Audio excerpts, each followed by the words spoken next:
నగర ప్రజల మనోభావాలను దెబ్బతీసే విధంగా ఎవరు మాట్లాడినా ఊరుకునేది లేదని హెచ్చరించారు కుకట్పల్లి ఎమ్మెల్యే మాధవరం కృష్ణారావు. ఆంధ్ర ప్రాంత ప్రజల మనోభావాలను దెబ్బతీసే విధంగా కొంతమంది ఎమ్మెల్యేలు మాట్లాడుతున్నారని ఆయన ఆగ్రహం వ్యక్తం చేశారు. కాంగ్రెస్ పార్టీ ఎమ్మెల్యేలు శిక్షణ తరగతిలో నేర్చుకుంది ఇదేనా అని ప్రశ్నించారు. సినీ పరిశ్రమను చెన్నారెడ్డి తమిళనాడు నుండి హైదరాబాద్కు తీసుకొచ్చారని, సినీ పరిశ్రమలో లక్షల మంది ఉపాధి పొందుతున్నారని ఆయన అన్నారు. హైదరాబాద్ నగర ప్రజలు ప్రశాంతత కోరుకుంటున్నారని, ఎవరైనా ప్రాంతీయ భేదాలతో మాట్లాడితే ఏ పార్టీ ఎమ్మెల్యే అయినా వదిలేది లేదని మాధవరం హెచ్చరించారు. ప్రజల మీద ఎమ్మెల్యేలు మంత్రులు ఏ రకంగా మాట్లాడుతున్నారంటే, ఈ రాష్ట్రము తెలంగాణ రాష్ట్రం 10 ఏళ్ళు అయింది ఏర్పడి, కోర కూడా ఏ చిన్న సంఘటన జరగకుండా కేసీఆర్ నాయకత్వంలో హైదరాబాద్ ప్రజలను కంటి రూపాయలు కాపాడుతున్నారు.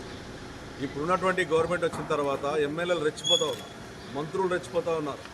ఒక చిన్న సంఘటన ఆంధ్రలో వెళ్ళిపోండి అనే విధంగా భయంకరంగా ఒక ఎమ్మెల్యేలు మాట్లాడారు. మన శిక్షణ తరగతులు పెట్టిరిల్లు, మరి స్పీకర్ ఆధ్వర్యంలో శిక్షణ తరగతులు పెట్టినప్పుడు ఇటువంటి భాష మాట్లాడొద్దు అన్నటువంటి ఆలోచన కూడా చెప్పాల్సిన అవసరం ఉంది. బీజేపీ కాంగ్రెస్ ఒకటై ఆ రోజున ఆ రకమైనటువంటి శిక్షణ తరగతి సాగరిస్తూ ఉన్నారు.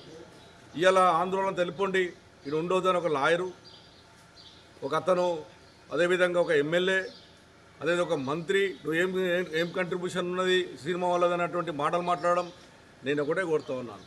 ఇక్కడ హైదరాబాద్ నగరానికి సినిమా ఫీల్డ్ తెచ్చిందే చెన్నారెడ్డి గారు ముఖ్యమంత్రి 1989లో. చాలా మంది తెలియదు. ఆయన అందరినీ రిక్వెస్ట్ చేసి హైదరాబాద్ నగరం రండి, తమిళనాడు నుంచి రండి అని చెప్పి హైదరాబాద్ నగరం సినిమా ఫీల్డ్ తేవడం వల్ల కొన్ని లక్షల మంది అలా సినిమా హీరోల కన్నా సినిమా కింద పనిచేసేటటువంటి యంత్రాంగం ఏందో కొన్ని లక్షల మంది హైదరాబాద్ నగరంలో జీవిస్తూ ఉన్నారు. అటువంటి వాళ్ళని పొమ్మనే అధికారం మీరు ఎవడరాను అని అడుగుతూ ఉన్నాను. మీ అధికారం ఇటువంటి మాటలు మాట్లాడితే బిడ్డ ఎవడైనా సరే ఇది హైదరాబాద్లో తిరగనీయం. హైదరాబాద్ ప్రాపర్ మాది. హైదరాబాద్లో పుట్టినటువంటి బిడ్డ ఇవాళ హైదరాబాద్ బిడ్డని తప్ప ఇష్టం వచ్చినట్టు మాట్లాడి హైదరాబాద్ ప్రజలను మానభావాలను దెబ్బతీస్తే ఊకునే పరిస్థితి ఉండదు. అది ఎమ్మెల్యే కానీ, అది మా పార్టీడే కానీ, కాంగ్రెస్ వాడు కానీ, ఎవడైనా సరే బీజేపీ కానీ వదిలిపెట్టే ప్రసక్తి లేదు. మా ప్రాంత ప్రజలను ఎవడన్నా ఏమని అంటే ఒక శాసనసభ్యునిగా హైదరాబాద్లో తిరగని అని చెప్పి ఈ సందర్భంగా తెలియజేస్తూ ఉన్నారు.